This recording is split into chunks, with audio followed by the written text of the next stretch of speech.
High.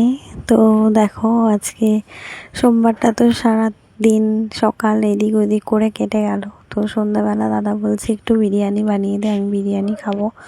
তো আমি এর আগে অনেকবার বিরিয়ানি বানিয়েছি, তো আমার ভালোই লাগে বানাতে। যাই হোক, আগে জানো তো ও বিরিয়ানি একদমই খেত না। আমার পাল্লায় পরে একটু একটু করে খেতে খেতে এখন শিখে গেছে পুরোটাই। যাই হোক, ও তাও চিকেন খায় না, শুধু বিরিয়ানিটাই খায়।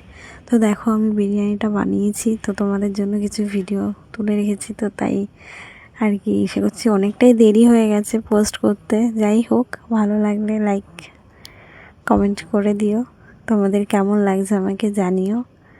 তো দেখো, পুরো প্লেটটা তো সাজিয়ে দেখাতে পারলাম না, যেহেতু করে অনেকটাই রাত হয়ে গেছে আর খাওয়াও হয়ে গেছে, যার কারণে প্লেটটা সাজিয়ে তোমাদেরকে দেখাতে পারলাম না। তো দেখো কেমন লাগছে। Tata, good night.